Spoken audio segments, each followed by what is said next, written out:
সমস্ত প্রশংসা আল্লাহ সুবহানাহু ওয়া তাআলা, তিনি আমাদের সবাইকে দিনের সুন্দর মজলিসে বসে কিছু দিনের আলোচনা করার সুযোগ করে দিয়েছে।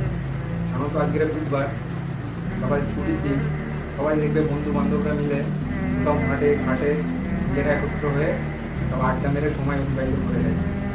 আর আল্লাহ আমাদেরকে যা যা দিচ্ছে, আমরা সবাই শয়তানের বসবাসাকে পেছনে ফেলে দিনের আল্লাহ রসুলের কথা বলার জন্য সবাই সময় বার করে একত্রিত হয়েছি। এই জন্য সবাই আমরা বলি আলহামদুলিল্লাহ। আজকে আমি যে বিষয়টা নিয়ে বলবো, বিষয়টি খুবই ঝাল ও তেতো। এই বিষয়টা নিয়ে আমি অনেকদিন ধরে বলার চেষ্টা করছি, কিন্তু শয়তান আমাকে খুব বাধা দিচ্ছে। তো আজকের শয়তানের বাধা পেরিয়ে আজকে ইনশাল্লাহ বিষয়টা নিয়ে বলবো। আরও বিষয়টা নিয়ে আমার বলার ইচ্ছে কেন, এই বিষয়টা আমি আমার নিজের ফ্যামিলির জন্য বিশেষ করে বানাচ্ছি। আমি আমার ফ্যামিলির জন্য বানাচ্ছি, আরও কাউকে যার আমার মতো সিচুয়েশন সেম হয়ে যাবে সে ওই ভিডিওটি শেয়ার করতে পারবে।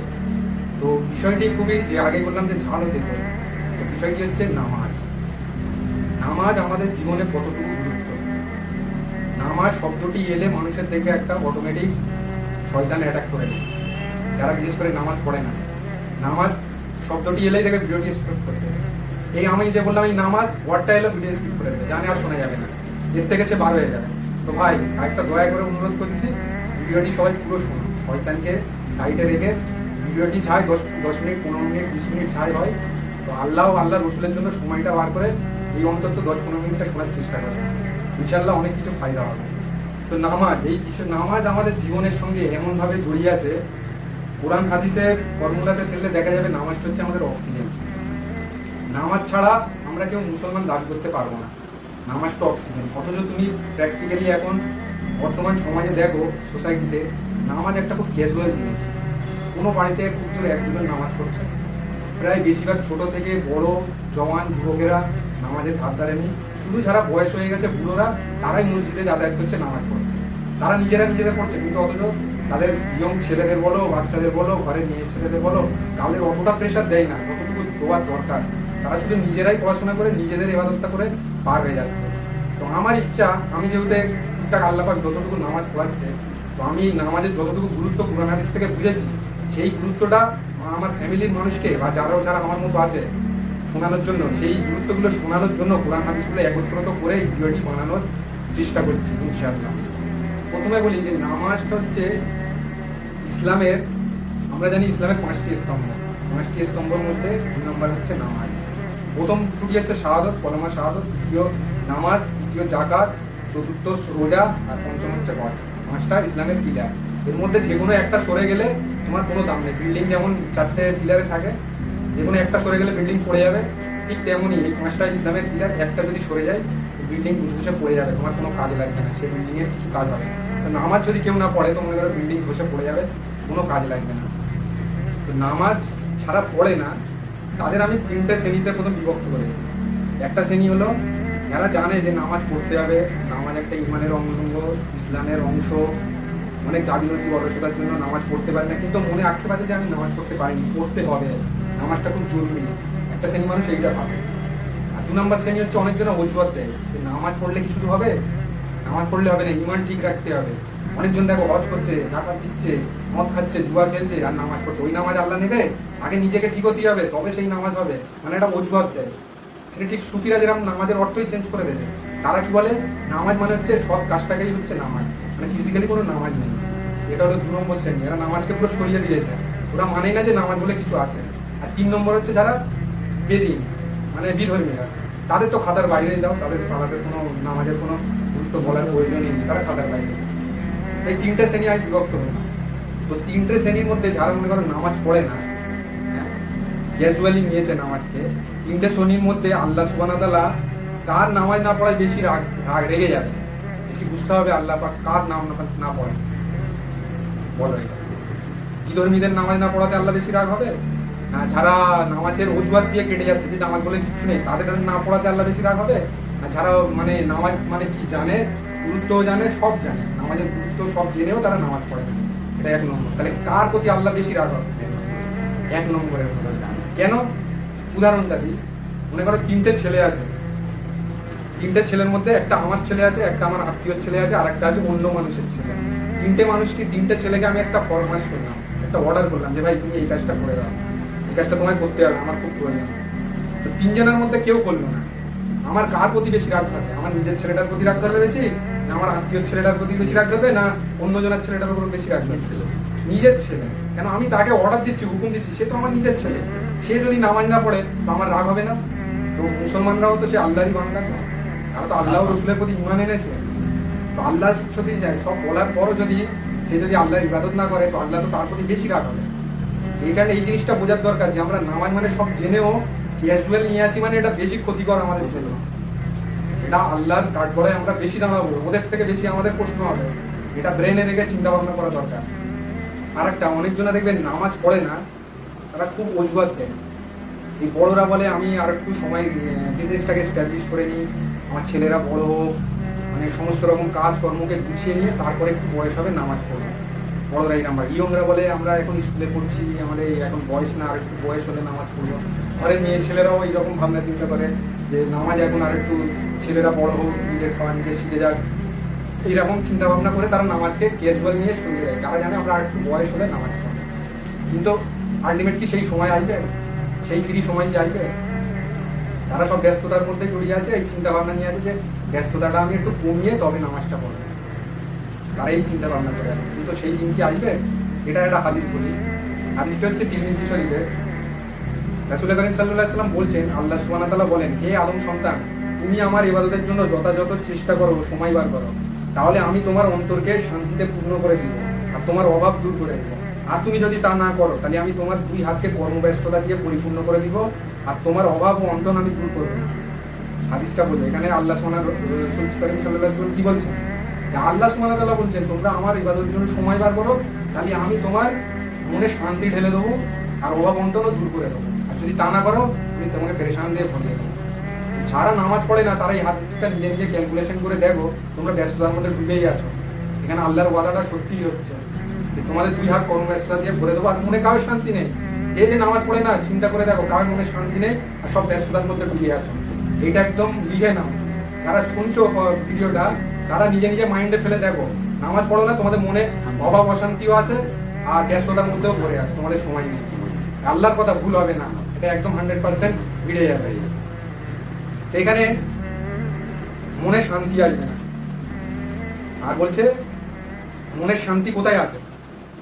আরেকটা আয়াতে আছে, সূরা রাদ এর 28 নম্বর আয়াতে, আলা বিযিকরিল্লাহি তাতমাইন্নুল কুলুব। সেখানে আল্লাহ সুবহানাহু ওয়া তাআলা বলছে জেনে রাখো আল্লাহর স্মরণেই অন্তরে শান্তি হয়। আল্লাহ বলছে আল্লাহর স্মরণ, আলা বিযিকরিল্লাহি, আল্লাহর জিকিরিতেই মনের শান্তি আছে। আল্লাহর জিকিরটা কি? আল্লাহর জিকিরটাই তো নামাজ। নামাজের থেকে বড় আর জিকির আছে? নামাজ ইজ ইকুয়াল টু জিকির। এটা আরেকটা আয়াত আছে বলি, সূরা তাহা 14 নম্বর আয়াত, ওয়া আকিমুস সালাতা লিযিকরি। বুঝে যাচ্ছে? আর আমার স্মরণের জন্য সালাত কায়েম করো, আমার স্মরণের জন্য সালাত কায়েম করো। স্মরণটাই হচ্ছে সালাত। সালাত পড়লেই আল্লাহর স্মরণ হচ্ছে, ঠিক আছে? আল্লাহ স্মরণ করলেই শান্তি আসবে। তিনটে বেড়ে যাচ্ছে তো, সালাতের জন্য আল্লাহ স্মরণ, আল্লাহ স্মরণের জন্য শান্তি, তিনটে পরপর বেড়ে যাবে। তো নামাজেই আছে শান্তি। আর একটা আয়াত আছে সূরা মুনাফিকুন 9 নম্বর আয়াত, সেখানে আল্লাহ সুবহানাহু ওয়া তাআলা বলছেন, হে মুমিনগণ, তোমাদের ধন সম্পদ ও সন্তান সন্ততি যেন তোমাদেরকে আল্লাহর স্মরণ থেকে গাফিল না করে, আর যারা এমন করে তারাই ক্ষতিগ্রস্ত। এখানে কাদের বলা হচ্ছে? তোমাদের সন্তান সন্ততি ও ধন সম্পদ, তোমার নিজের একজন আপন লোক, সন্তান সন্ততি, তোমার রক্ত, তারা না তোমাদেরকে আল্লাহ স্মরণ থেকে গাফিলতি করে। দেখো পেরেশানি আছে, এই ছেলেরা এই করছে ওই করছে, তোমাকে পেরেশান করে রেখে দেবে। কেন? আল্লাহর ওয়াদা আছে, তোমাকে যে এমন হোক করে আল্লাহর সময় বার করো, আল্লাহ তোমার সব অবগন্তনও দূর করে দেবে আর তোমার ব্যস্ততা থেকেও দূর করে দেবে। এটা আল্লাহর ওয়াদা। তুমি নামাজটা চালু করো, সব অটোমেটিক ঠিক ক্লিয়ার হয়ে যাবে। নামাজটাকে বেশি কঠিনভাবে নিতে হবে না, সিম্পল তুমি নামাজ চালু করো। এখন বিশেষ করে আলেম সমাজরা নামাজটাকে তো অতি কঠিন করে রেখেছে। কেন? এশার 17 রেখাত নামাজ, আসরের 8 রেখাত নামাজ, মাগরিবের 7 রেখাত নামাজ, জোহরের 12 রাকাত নামাজ, সব করে মানে অনেকটা কঠিন করে রেখেছে। সিম্পল কোনো সুন্নত নামাজ তোমার উপর ভাবি করা নেই। তোমার আল্লাহ তোমাকে কাউন্টেবিলিটি করবে ফরজ। যারা খুব ব্যস্ততার মধ্যে আছো তারা অন্তত ফরজটা পড়ো। ফরজটা পড়লে আল্লাহ সুবহানাহু ওয়া তাআলা কাউন্টেবিলিটি থেকে তুমি বেঁচে যাবে। তারপর এক্সট্রা যে সুন্নতগুলো আছে, তাও সুন্নত কি এত সুন্নত না, সুন্নত 12 রেখাত হাদিসে বলা আছে। এই ফরজ নামাজ ছাড়া 12 রেখাত সুন্নত নামাজ পড়লে তার জন্য একটা জান্নাতে ঘর তৈরি হবে, একটা হাদিস আছে। এই 12 রেখাতটাও মেনশন করা আছে। ফজরের 2 রেখাত সুন্নত, আর জোহরের 4 আর 2 6, আর আসরে নেই, মগরবে 2, আর এশারি 2, এই করে 12 রেখাত সুন্নত নামাজ। তো সিম্পল, তুমি ফরজ পড়ে একটু সময় পেলেই 12 রেখাত সুন্নত পড়ো, এনাফ। আর এক্সট্রা কোনো নামাজ নেই, কঠিন করতে হবে না। 4 রেখাত 6 রেখাত নামাজ কতক্ষণ টাইম লাগবে? 10 মিনিট সময় লাগবে। 10 মিনিট তুমি আল্লাহর জন্য বার করতে পারবে না? তোমাকে আধ ঘন্টা 1 ঘন্টা মসজিদে পড়ে থাকতে হবে না। সিম্পল এতটুকু চেষ্টা করে করো, তোমার মোটামুটি আল্লাহর প্রশ্ন উত্তর থেকে তুমি ইনশাল্লাহ বেঁচে যাবে। নামাজের সঙ্গে এই যে নামাজের জন্য এত মানুষের, নামাজ নিয়েই যত সমস্যা, যত বাহানা নামাজ নিয়ে, যত ফিতনা সৃষ্টি হচ্ছে নামাজ নিয়ে। মানে নামাজটাকে শয়তান চায় না যে মানুষ নামাজ পড়ুক। শয়তানের মেন ফোকাস হচ্ছে নামাজ। তাই জন্য দেখো নামাজে যত ফিতনা পড়ে আছে নামাজে, নামাজে এই করুনি, নামাজে ওই করুনি, এই হ্যান ত্যান, সমস্ত কিছু নামাজের ওপর পয়েন্ট অফ ভিউ হয়ে আছে। কেন? শয়তান চায় না নামাজ পড়ো। কেন? শয়তান আল্লাহ সুবহানাহু ওয়া তাআলাকে প্রমিস করেছে, আগের সপ্তাহে বললাম না সেই আয়াতটা সূরা আরাফে আছে, যে আল্লাহ সুবহানাহু ওয়া তাআলা আপনি আমাকে বিভ্রান্তি করে দিয়েছেন, আমি আপনার বান্দাদের সোজা ও সরল রাস্তায় পথ পেতে বসে থাকবো, তাদের ডানে বামে তাদের ইবাদত থেকে দূরে রাখবো। এটা আল্লাহ সুবহানাহু ওয়া তাআলা প্রমিস করেন, শয়তান প্রমিস করেছে আল্লাহকে। সরল পথে, শয়তান সরল পথেই বসে থাকবে, বেঁকা পথে না। সরল পথ কোনটা? নামাজটা তো। কেন? নামাজেই তো আমরা সূরা ফাতিহাতে কি বলি? ইহদিনাস সিরাতাল মুস্তাকিম, আল্লাহ আমাদের সরল পথে রাখে। ওই সরল পথে আমরা ডেইলি নামাজের সরল পথের জন্য আল্লাহ সুবহানাহু ওয়া তাআলার কাছে আশ্রয় চাচ্ছি। তো শয়তান সেই সরল পথেই বসে থাকার প্রতিশ্রুতি দিয়েছে আল্লাহকে। তো তোমাকে এই সরল পথে থাকতে দেবে? তুমি দোয়াটা চাচ্ছ থাকতে দেবে? শয়তান তার কাজ করবে না, যেহেতু সে আল্লাহকে প্রতিশ্রুতি দিয়েছে। এই জন্যই তো নামাজে শয়তান সব থেকে বড় দুশমন, নামাজ থেকে দূরে রাখা ওর প্রথম কাজ। এইটা মাইন্ডসেটে নিয়ে চলো, আমি নামাজ পড়তে পারিনি মানে আমাকে শয়তান হাবি করে রেখে দিয়েছে, আমি শয়তানের অনুযায়ী চলছি বলে আমি নামাজ পড়ার তৌফিক পাইনি। তো শয়তানকে তোমার কাছ থেকে সরাও, এই জিনিসটা মাইন্ডে রাখো। তোমার মধ্যে শয়তান আছে বলে তুমি এখনো নামাজ পড়ার তৌফিক পাওনি, শয়তানকে সরাতে হবে। এখনো আমি হাদিস আর কোরআনের আয়াত স্টার্ট করিনি, এটা জাস্ট আমি নর্মাল লেকচারের মাধ্যমে বোঝানোর চেষ্টা করছি, তারপর আয়াত ও হাদিস ইনশাআল্লাহ বলবো।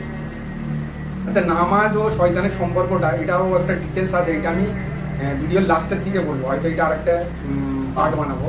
বা আপাতত ভিডিওটা যেহেতু বড় না হয় সেই জন্য নামাজের অনেক আয়াত আর হাদিসগুলো বলা স্টার্ট করেছি। ঠিক আছে, প্রথম আয়াত, নামাজটা যে ফরজ করা হয়েছে মুমিনদের জন্য, এটা আছে সূরা নিসাতে 103 নম্বর আয়াতে আছে। কেন বলছে? ইন্নাস সালাতা কানাত আলাল মুমিনিনা কিতাবুম মাওকুতা, নিশ্চয়ই নির্দিষ্ট সময়ের জন্য মুমিনদের জন্য নামাজ পড়াকে ফরজ করা হয়েছে। আল্লাহ সুবহানাহু ওয়া তাআলার হুকুম কোরআনে যে আমি মুমিনদের জন্য নামাজকে ফরজ করা হচ্ছে। যে ফরজ হুকুম আল্লাহ পালন করবে না সে ইসলাম থেকে খারিজ হয়ে যাবে, যেহেতু এটা ফরজ। ফরজ জিনিস তোমাকে হার হলাতে করতে হবে। এই গেল প্রথম। সেকেন্ড হচ্ছে হাদিসে আছে তিরমিজি শরীফের 413 নম্বর হাদিস। সেখানে রাসূল করিম সাল্লাল্লাহু আলাইহি ওয়াসাল্লাম বলছেন, কিয়ামতের দিন প্রথম জিজ্ঞাসাবাদ হবে নামাজ নিয়ে। যার নামাজের হিসাব ঠিকঠাক দিতে পারবে তার পরবর্তী হিসাব হবে, পরবর্তী হিসাব তার কাউন্টেবিলিটি আসবে। আর যার প্রথমে নামাজ যদি না থাকে তার আর পরের প্রশ্ন উত্তরের স্টেপ আসবেই না, তাকে ধরে জাহান্নামে ফেলে দেবে।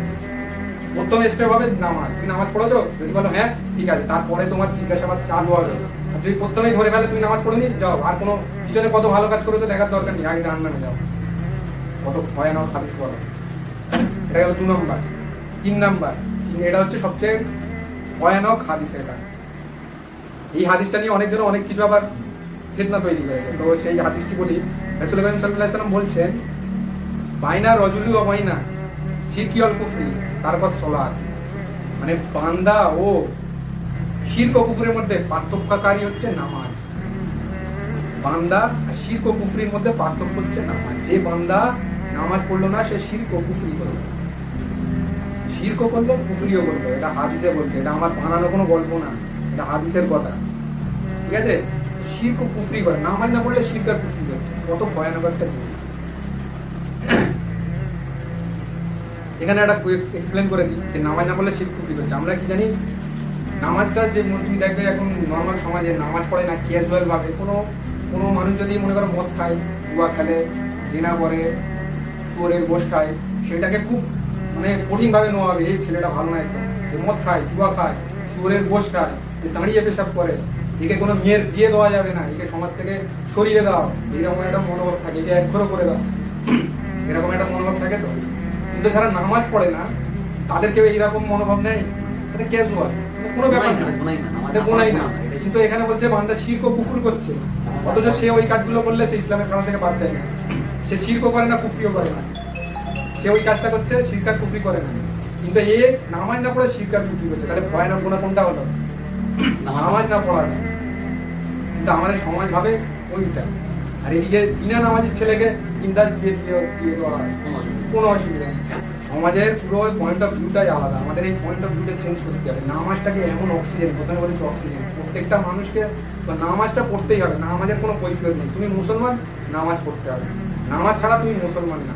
নামাজটাকে একদম মানে তুমি যেমন খাও দাও, পোশাক পরো, সব নিত্য প্রয়োজনে যেসব জিনিসগুলো করো, নামাজটা সেই ক্যাটাগরিই পড়ে। নামাজটা আলাদা কিছু না। নামাজ রেখে তুমি সব কিছু করো, নামাজটাকে তোমার থেকে সরানো যাবে না। নামাজ একটা বেশি। তুমি মুসলমান ঘরে জন্ম হয়েছো, মুসলমান হচ্ছে মানে নামাজ তোমাকে পড়ে যাতে যাবে, বাকি কাজ পরে। বেসিক নিড হচ্ছে নামাজ।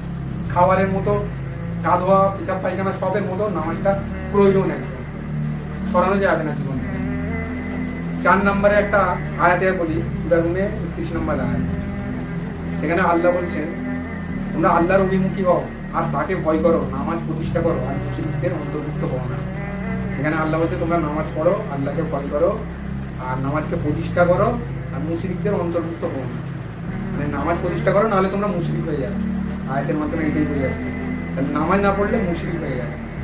মুশরিক মানে কি? যারা শিরক করে। নামাজ না পড়লে শিরকারী হয়ে যাচ্ছে। আর আল্লাহ সুবহানাহু ওয়া তাআলা সমস্ত গুনাহ মাফ করে, কিন্তু শিরকারী গুনাহ মাফ করে না। এটা আমরা আগে জানি। এবার আসি 5 নম্বরে। 5 নম্বরে একটা হাদিস আছে, রাসূল করিম সাল্লাল্লাহু আলাইহি ওয়াসাল্লাম বলেছেন, বাচ্চারা যখন 7 বছর বয়সে আসে তখন তাদেরকে নামাজের জন্য শিক্ষা দাও, আর যখন 10 বছর বয়সে আছে তখন তাকে দৈহিক প্রহার করো নামাজের জন্য, যদি না নামাজ পড়ে। এখানে কি বলছে দেখো, 7 বছর থেকে অলরেডি শেখাতে চালু করে দাও, আর 10 বছর থেকে আগে পেটাই করো না নামাজ পড়ে। আর এখানে 10 বছর তো দূরের কথা, বড় বড় জওয়ান বুড়োরাও নামাজ পড়ে না। বাচ্চাদের যদি মারার হুকুম দেওয়া হয় তো বুড়োদের কি করা দরকার? এটা কার আমার কথা না, এটা নবী সাল্লাল্লাহু আলাইহি সাল্লামের কথা, যে বাচ্চা 10 বছর হয়ে গেলে মার। বুড়োদের তাহলে কি করা? আর সেই সুতো দিয়ে গলায় দিয়ে টাঙিয়ে রাখতে হবে, নামাজ পড়ে না যারা। এটা একটা উদাহরণ, নবী সাল্লাল্লাহু আলাইহি সাল্লাম একটা উদাহরণ দিলেন নামাজের গুরুত্বটা বোঝানোর জন্য। এবার আছি 6 নম্বরে। এটাও খুব ভয়ঙ্কর হাদিস। এখানে নবী করিম সাল্লাল্লাহু আলাইহি সাল্লাম বলছেন, মুনাফিকদের জন্য ফজর ও ইশার সালাতের অপেক্ষা অধিক ভারী সালাত আর নেই। 2 সালাতের ফজিলত যদি মানুষ জানতো তাহলে হামাগুড়ি দিয়েও মসজিদে যেত। একটা পার্ট গেল, সেকেন্ড পার্টটা শোনো। সেখানে বলছে নবী সাল্লাল্লাহু আলাইহি সাল্লাম, আমি ইচ্ছা করেছিলাম যে মুয়াজ্জিনকে ইকামত দিতে বলি। নবী সাল্লাল্লাহু আলাইহি সাল্লাম ইচ্ছা করছে মুয়াজ্জিনকে আমি ইকামত দিতে বলি, আর যে সব লোকেরা নামাজে আসেনি আমি সেই সব লোকেদের বাড়িতে যাই, মশাল জ্বালিয়ে আর তাদের ঘরকে পুড়িয়ে দিই। কে ইচ্ছা করছে? নবী সাল্লাল্লাহু আলাইহি সাল্লাম, যে আমি নামাজ রেখে মুয়াজ্জিনকে ইমামত করতে দিয়ে আমি যাবো, যারা নামাজ পড়তে আসেনি তাদের বাড়ি যাবো, মশাল দিয়ে তাদের ঘরকে চালিয়ে দেবো। নবী সাল্লাল্লাহু আলাইহি সাল্লামের ইচ্ছা। তুমি যদি নামাজ না পড়ো, তুমি নামাজ না পড়লে তুমি এটা ভেবে নাও যে নবী সাল্লাল্লাহু আলাইহি সাল্লাম তোমার ঘরকে জ্বালিয়ে দেওয়া মানে এটা কি? একটা তোমার পড়ে একটা তহমত দিবে। নবী সাল্লাল্লাহু আলাইহি সাল্লামের রাগ যেখানে থাকবে সেখানে তুমি বরকত পাবে। তুমি নামাজ পড়ো না, তোমার ঘর সেই বদদুয়ার মতো পুড়ে যাওয়ার মতোই কাজ হবে অলরেডি। কারণ নবী সাল্লাল্লাহু আলাইহি সাল্লামের ইচ্ছা, নবীর ইচ্ছা আল্লাহ অবশ্যই পূরণ করবে। তোমার ঘর অটোমেটিক পুড়ে যাচ্ছে, তুমি দেখা পাও না, পুড়ছে। বলার হাদিসটির সারমর্ম এইটাই। প্রথম যেটা বললাম, ফজর ও ইশার সালাত মুনাফিকদের জন্য ভারী। এই দুটো নামাজ মুনাফিকদের জন্য ভারী, মানে তাদের পড়তে কষ্ট হবে। তারা না, আর যারা পুরো 5 ওয়াক্তই পড়ে না তারা কোন ক্যাটাগরি পড়ে? এই দুটো না পড়লে মুনাফিক হয়ে যাচ্ছে। যারা 5 ওয়াক্তই পড়ে না তারা মুনাফিক না, তারা কোন ক্যাটাগরি পড়লে তারা নিজেরাই জেনে। এবার আসি 7 নম্বরে। এটা খুব ভয়ানক আয়াত, সূরা মুদাসসির 42 নম্বর আয়াত। মা সালাকাকুম ফি সাকার ক্বালু লাম নাকু মিনাল মুসাল্লিন। বাংলাতে বলি, কিসে তোমাদেরকে জাহান্নামে নিয়ে গেছে? তারা বলবে, কারা? বেনামাজিরা বলবে। তারা বলবে, আমরা নামাজ আদায় করি লোকদের মধ্যে শামিল ছিলাম না। এখানে যখন তাকে জাহান্নামে ফেলা হবে তখন জান্নাতবাসীরা বলবে, এরা কেন জাহান্নামে আসছে, কি হয়েছে এদের? তখন যারা জাহান্নামে যাচ্ছে তারাই বলবে, আমরা নামাজের অন্তর্ভুক্ত ছিলাম না, আমরা নামাজ পড়িনি। তো জাহান্নামে যাওয়ার কারণ কি বলছে ওরা? আমরা নামাজ পড়িনি। এটা আয়াতে বলছে, হাদিসে না, কোরআনে বলছে, কোরআনের আয়াতে আমরা নামাজ পড়িনি বলে আর জাহান্নামে যাচ্ছি। তুমি নামাজকে ক্যাজুয়াল নিয়ে আছো, সিম্পল জিনিস, কোনো গোনা মনে করো না, না বাড়ির কাউকে বলছো না কিচ্ছু, কোনো স্টেপ নেই। 8 নম্বরে একটা সাহাবীদের কল, আব্দুল্লাহ ইবনে শাকিব, তিনি বলেন, মোহাম্মদ সাল্লাল্লাহু আলাইহি সাল্লামের সাহাবীগণ নামাজ ছাড়া অন্য কোনো আমলকে ছেড়ে দেওয়াকে কুফরি বলে মনে করতেন না। সাহাবীরা নামাজ ছেড়ে দেওয়া ছাড়া অন্য কোনো জিনিসকে কুফরি বলে মনে করতো না। সে যতই গুনাহগারি কাজ করুক কিন্তু কুফরি বলবে, কিন্তু সে যদি নামাজ ছেড়ে দেয় বলবে কুফরি করে। তাহলে নামাজের ইম্পর্টেন্সটা কত দেয়, নামাজটাকে একটা থার্মোমিটার হিসাবে নিয়েছে। নামাজ না পড়লে কুফরি করছে, কিন্তু অন্য কোনো গুনাহ এখানে আসেনি যে এই গুনাহ করলে তুমি কুফরি করবে, মদ খেলে কুফরি, জিনা করলে কুফরি, কোনো জিনিসে কুফরি ওয়ার্ডটা আসেনি। কিন্তু নামাজের সাথে কুফরি ওয়ার্ডটা এসেছে, আরো হাদিস শুনে বলবো। নামাজের কত গুরুত্বপূর্ণ চিন্তা ভাবনা করা দরকার। এবার আছি 9 নম্বরে, এটাও সূরা মাউনের 4 থেকে 6 নম্বর আয়াত। ফাওয়াইলুল লিল মুসাল্লিন আল্লাযিনা হুম আন সালাতিহিম সাহুন আল্লাযিনা হুম ইউরাউন। বাংলায় বলি, অতএব সেই সালাত আদায়কারীর জন্য দুর্ভোগ, মানে সেই নামাজিরা ধ্বংস। কোন নামাজি? যারা নিজেদের নামাজে অমনোযোগী আর যারা লোক দেখানোর জন্য নামাজ পড়ত, মানে ধ্বংস হয়ে যাও। নামাজ পড়েও ধ্বংস। কোন নামাজিরা? যারা লোক দেখানোর জন্য নামাজ পড়তো আর যারা নামাজে অমনোযোগী। নামাজ পড়েও ধ্বংস, নামাজ পড়েও ধ্বংস। কারা? যারা নামাজ পড়ে অমনোযোগী, মানে মন নেই, নামাজে অমনোযোগী। পড়তে হয়, পড়তেছি, ক্যাজুয়াল, এই হজ করে এসেছি, না পড়লে লোক খারাপ বলবে, সমাজের ঠেলায় নামাজ পড়ছে। এরকম অনেক নামাজই আছে। অন্তর থেকে নামাজ পড়ে না। অন্তরের নামাজ আর লোক দেখানি সমাজের নামাজ অনেক পার্থক্য। লোক দেখানি নামাজ পড়বে, ফাটাফাট যাবে, সেজদা দেবে, ঠক্কর মারবে, চলে আসবে। যারা অন্তরের নামাজ পড়বে দেখবে একদম ধীরে সুস্থে কিয়াম করে সুন্দর সময় নিয়ে নামাজ পড়বে। তো বোঝা গেল নামাজ পড়ে এখানে ধ্বংস হয়ে যাচ্ছে। তো নামাজ ছাড়া পড়ো না, তারা ধ্বংস থেকে আর কি ক্যাটাগরি যাবে তোমরা নিজেরা ভেবে। তো নামাজকে স্টার্ট করো। এবার আছি 10 নম্বরে, এটাও খুব ভয়ানক আয়াত। প্রত্যেকটা আয়াত আর হাদিসই ভয়ানক, একটাকেও স্কিপ করা যাবে না। আরো অনেক হাদিস আয়াত আছে, আমি মেন জিনিসগুলো ধরলাম না, ভিডিও অনেক বড় হবে। তো আছি 10 নম্বরে, এটা হচ্ছে সূরা কালামের 42 নম্বর আয়াত। যেদিন আল্লাহ সুবহানাহু ওয়া তাআলা বলছেন, যেদিন কিয়ামতে পায়ের গোছা হাঁটু নিম্নভাগ উন্মোচিত করা হবে, তাদেরকে ডাকা হবে সিজদা করার জন্য, কিন্তু তারা সিজদা করতে সক্ষম হবে না। তাদের দৃষ্টি হবে অবনত, অপমান লাঞ্ছনা তাদের উপর চেপে বসবে। দুনিয়াতে তারা যখন সুস্থ ও নিরাপদ ছিল তখন তাদেরকে সিজদা করার জন্য ডাকা হতো, কিন্তু তারা সিজদা করতো না। ভালো করে বোঝো, মানে দুনিয়ায় যাদেরকে সময় দেওয়া হয়েছে, অবসর দেওয়া হয়েছে, সুস্থ শরীরও দেওয়া হয়েছে, তখন তারা আল্লাহ সিজদা করেনি। আর এইসব ব্যক্তিরা যখন ওখানে গিয়ে আল্লাহ সুবহানাহু ওয়া তাআলা যখন সিজদা করতে বলবে, তখন তারা সিজদা করতে পারে না, তাদের পিঠ কাট হয়ে যাবে। যারা দেখবে দুনিয়ায় নামাজ পড়েছে, আল্লাহ সিজদা করেছে, তারা সেখানে গিয়ে তাদের হ্যাবিট আছে, অভ্যেস আছে, সারা সিজদা মেরে দেবে। সারা দুনিয়ায় সালাত নামাজ পড়েনি, আল্লাহ সিজদা করেনি, তারা সেখানে গিয়ে পিঠ তক্তা হয়ে যাবে। তারা চাইলেও পিঠ সিজদা করতে পারবে না, এটা অটোমেটিক সেখান থেকে হয়ে যাবে, কিছু করার নেই। এর প্রমাণ হাদিসে আছে। ওই হাদিসটা হচ্ছে সহিহ বুখারী 4919। সেখানে নবী সাল্লাল্লাহু আলাইহি সাল্লামকে বলতে শুনেছি, আবু সাঈদ বলছে, আমি নবী সাল্লাল্লাহু আলাইহি সাল্লামকে বলতে শুনেছি, আমাদের প্রতিপালক যখন পায়ের গোড়ালির ত্রুটি বিভিন্ন করবে, তখন ইমানদার নারী ও পুরুষ সবাই আল্লাহকে সিজদা করবে, কিন্তু যারা দুনিয়াতে লোক দেখানো ও প্রচারের জন্য সিজদা করতো, তারা কেবল বাকি থাকবে। তারা সিজদা করতে ইচ্ছা করবে, কিন্তু তাদের পিঠ একখণ্ড কাঠের ন্যায় শক্ত হয়ে যাবে। ওই আয়াতটার প্রমাণ এই হাদিসটা। যারা দুনিয়াতে নামাজ পড়েনি আর লোক দেখানোর জন্য নামাজ পড়তো, আল্লাহ সিজদা করেনি, তারা তখন তাদের পিঠ কাঠের মতো তক্তা হয়ে যাবে, ভেঙবে না, সোজা হয়ে যাবে। এটা আল্লাহর তরফ থেকে হয়ে যাবে। তো এখন থেকে নামাজ পড়া স্টার্ট করো। নামাজ না পড়লে ওখানে গিয়ে কি আমাদের দিন তুমি চাইলেও সিজদা করতে পারবে না, পিঠ তক্তা হয়ে যাবে। এবার আছি 11 নম্বর। আলী রাদিয়াল্লাহু তাআলা আনহু বলছেন, রাসূল সাল্লাল্লাহু আলাইহি ওয়াসাল্লামের শেষ উপদেশ ছিল সালাত সালাত সালাত। নবী সাল্লাল্লাহু আলাইহি ওয়াসাল্লাম যখন মৃত্যুশয্যায় ছিলেন, তখনও সালাতের এত গুরুত্ব তিনি মানে তার উম্মতদের বোঝানোর জন্য তখনও তিনি বায়ান করছে সলাৎ সলাৎ সলাৎ, তোমরা সলাৎ ছেড়ো না। আর সেই উম্মতের চিন্তা সেই নবী সাল্লাল্লাহু আলাইহি ওয়াসাল্লাম ওই সময়েও মাথায় চলছে যে সালাত তোমরা ছেড়ো না। কেন সালাতের গুরুত্ব কত নবী সাল্লাল্লাহু আলাইহি ওয়াসাল্লাম সেটা তখন ওই অবস্থায় মানুষকে বোঝানোর চেষ্টা করছে, সলাৎকে তোমরা ছাড়বে না।